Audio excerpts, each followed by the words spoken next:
Muy buenos días, ciudadano presidente de México, Carlos Pozos, reportero de La Molécula Oficial. Pues mi pregunta tiene que ver, ciudadano presidente, con la lucha y combate a la corrupción. Es tan grande y arraigada en nuestro país aún que sin duda necesita de ejemplos de escarmientos, y todo parece que el señor Emilio pues no va a tocar la cárcel, va a tener una pulsera que lo identificará. Preguntarle, presidente, para Emilio Lozoya y su círculo de mafia, ¿la ley a secas o la justicia y la gracia para este personaje, presidente? Y en este mismo sentido, los 111 contratos amarrados en las rondas petroleras están en riesgo, y también si con las declaraciones de Emilio Lozoya se podría dar pie a una contrarreforma energética. Bueno, es mi primera pregunta. Lo que yo sé es de que está sujeto a proceso. Creo que como testigo colaborador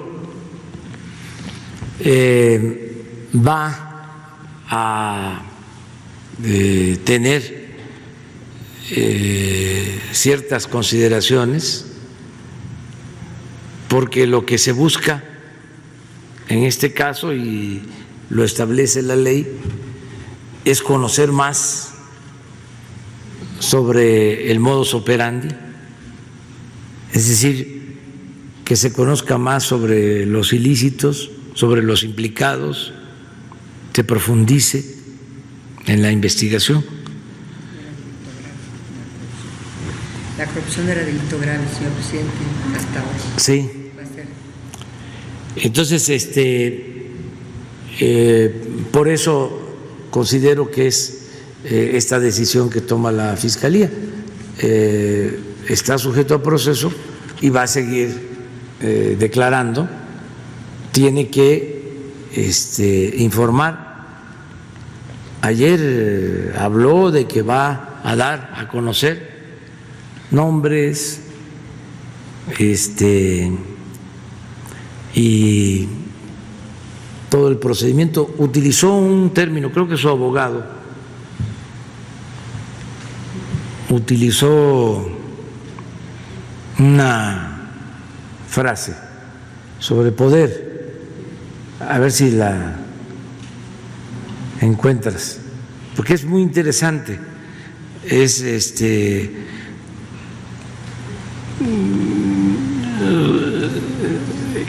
hablando de la maquinaria del poder, o a ver si la encontramos, porque me llamó la atención. Está bien formulada, es como una especie de asociación delictuosa, o sea, pues esto es lo que hablo de la red de complicidades y de componendas, ¿no?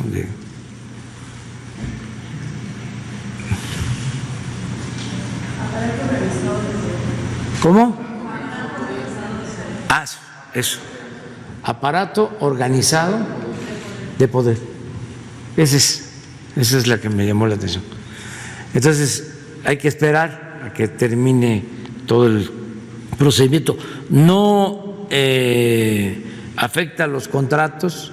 Nosotros hemos hecho el compromiso de no modificar los contratos, las rondas, los más de 100 contratos que se entregaron durante la reforma energética, y vamos a mantener el compromiso de no hacer ninguna modificación al marco legal del sector energético hasta que podamos demostrar que es posible fortalecer a Pemex y a la Comisión Federal de Electricidad, es decir, hacer valer el interés nacional sin modificación a la ley. Si se requiere una modificación a la ley para devolverle a Pemex y a la Comisión Federal de Electricidad su función de empresas estratégicas para el desarrollo de México y el predominio de la nación sobre los recursos naturales, entonces veríamos si se presenta una iniciativa de reforma constitucional, pero hasta ahora no lo estamos contemplando. ¿Sería contrarreforma? Sería, pues, regresar a lo que había, con ajustes, desde luego, con la nueva circunstancia, al dominio, ¿sí?, de la nación sobre los recursos naturales y a considerar como empresas estratégicas a Pemex y a la Comisión Federal de Electricidad, porque el propósito de la anterior reforma era destruir a Pemex y a la Comisión Federal de Electricidad. Entonces, nosotros pensamos que con el actual marco jurídico, y además ya inició el proceso de rescate de Pemex, de la Comisión Federal de Electricidad, y hasta ahora no hemos tenido mayores problemas para rescatar a Pemex y rescatar a la Comisión Federal de Electricidad. Y hay una revisión de contratos que no tienen que ver con estos, sino en donde se considera que hubieron abusos, compra de energía a empresas particulares a precios elevadísimos, la entrega de subsidios a estas empresas, lo que no sucede en ninguna parte del mundo. Entonces vamos a revisar esto, pero es probable que no se modifique la Constitución. Ahora, si necesitamos hacerlo para consolidar, repito, a Pemex y a la Comisión Federal de Electricidad, no descartamos la posibilidad de que enviemos una iniciativa de reforma a la Constitución. No lo haríamos ahora, lo haríamos hasta el tercer año, que es mi compromiso. Yo dije, vamos a trabajar con el marco jurídico actual, 3 años. Si hace falta hacer la reforma constitucional, la emprendemos en la segunda mitad del gobierno. Esto tomando en consideración de que vienen elecciones el año próximo y luego la revocación del mandato en el 22, ¿sí? Pero si ganamos la revocación del mandato, es decir, si la gente dice que yo me quede, que no renuncie, pues entonces sí veríamos si se necesita lo de la reforma constitucional, sobre todo para dejar amarrados los cambios, para que no se dé marcha atrás, que podamos dejar todo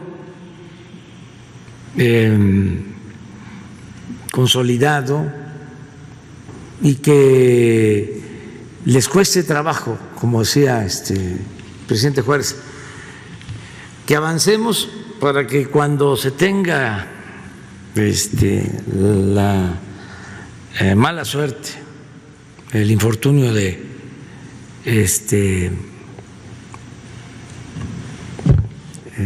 perder, que lo avanzado sea tanto que les cueste trabajo retrogradar, es decir, que no sea fácil.